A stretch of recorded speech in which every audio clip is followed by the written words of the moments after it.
This is the true crime documentary of conservative activist Charlie Kirk, who had been one of President Trump's most trusted allies. During a typical political debate event at a college campus in Utah, Charlie was shot in his neck. This is one of the most shocking political incidents in recent American history. Would you believe that over 11,000 leads and $100,000 reward was all for a criminal who was living with his parents? In this video, let's take a closer look at the Charlie Kirk case.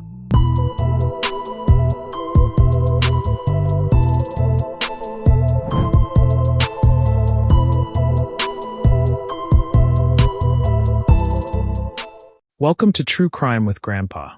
You are awesome and don't believe people who tell you otherwise. On September 10th, 2025, Utah Valley University campus buzzed with excitement as word spread about Charlie Kirk's visit.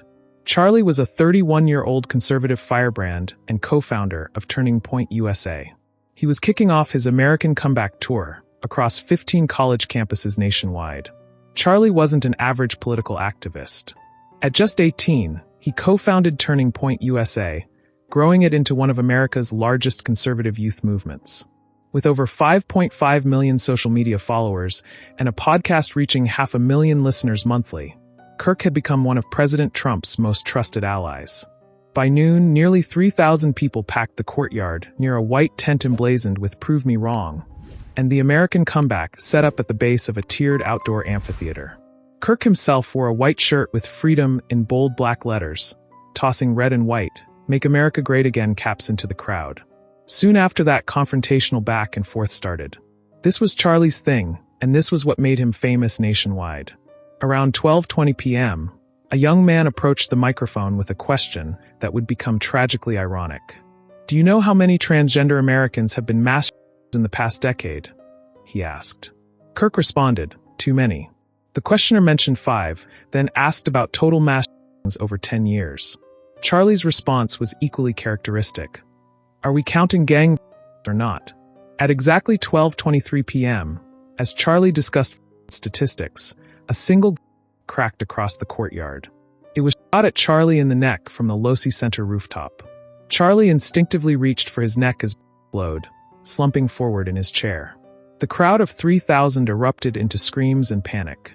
Within moments, Charlie's security team of 6 men carried him to an SUV, which immediately sped toward Timpanogos Regional Hospital. By 12:39 p.m., FBI agents arrived on scene. The campus locked down immediately, and a massive search began. President Trump confirmed the devastating news on social media that Charlie was no more. Utah Governor Spencer Cox held a press conference, declaring that it was a political assassination. The event ended with chaos and a lot of unanswered questions, and an escaped criminal.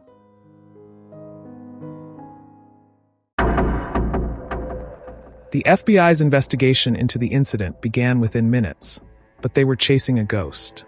One team was going through the CCTV footage, and another team went after physical evidence that the criminal might have left.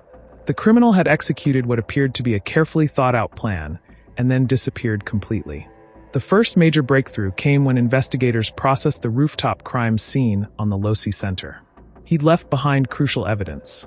Forensic teams recovered palm prints, a forearm imprint, and shoe impressions from the scene.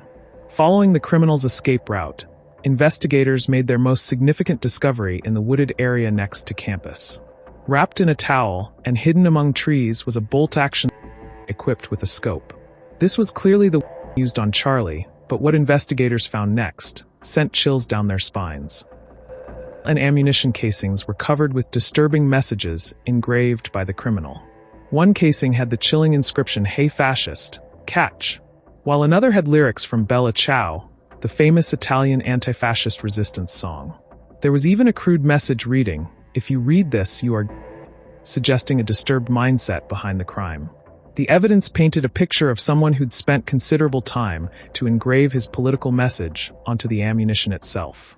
On the other hand, investigators also found major clues recorded on the CCTV. On September 11th, exactly 24 hours after the incident, they released surveillance images of a person of interest. The criminal was wearing sunglasses, a distinctive long-sleeve black shirt with an American flag and eagle design, and Converse sneakers. The FBI also released video footage showing the suspect running across the rooftop and jumping to safety before fleeing into the woods. The FBI received over 11,000 leads from across the country. The $100,000 reward for information leading to the arrest of the criminal was also announced, but none were panning out. Meanwhile, using digital forensics, they discovered the had been communicating through Discord. They traced messages from an account named Tyler that discussed retrieving a from a drop point and instructions about concealing the in a bush wrapped in a towel. These messages had been sent to someone described as the roommate. As the manhunt entered its second day, law enforcement agencies from multiple states joined the search. The case became a top federal priority. On the evening of September 11th, came the breakthrough that would crack the case wide open. In a quiet neighborhood in Washington, Utah, about 250 miles southwest of the crime scene, elderly man was looking at surveillance photos released by the FBI. He recognized the person in the photos and was shocked that it was his own son the FBI was after. His name was Tyler Robinson. According to law enforcement sources, Tyler Robinson's father confronted his son with the evidence. Tyler reportedly admitted his involvement in the incident, but was unwilling to surrender. Tyler's response was chilling. He said he'd rather take his own life than turn himself in. Robinson's father reached out to their family friend, who happened to be a youth pastor and part-time court security officer. The father and pastor convinced Tyler to surrender peacefully. The pastor contacted the FBI and gave the information. At approximately 10 p.m., exactly 33 hours after the incident, Tyler Robinson was taken into custody.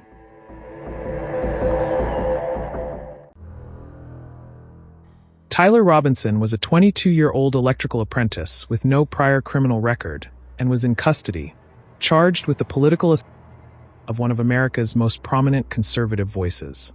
"I'm shocked, that's not the kid I knew," said a 66-year-old neighbor who'd known the Robinson family for years.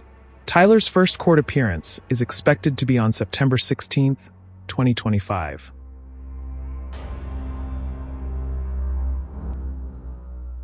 The primary motive appears to have been political radicalization.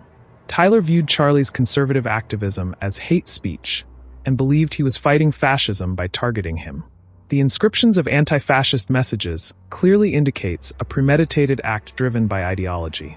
Family testimony confirms Tyler's extreme political ideology.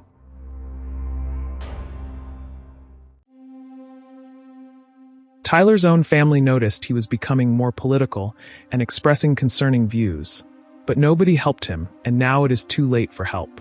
Charlie Kirk was a young man full of passion, conviction, and a genuine desire to shake up the status quo. He was exercising his rights, challenging ideas, listening, and pushing back when he felt someone was wrong. That's the very essence of an open society. You confront bad ideas with better arguments, not violence.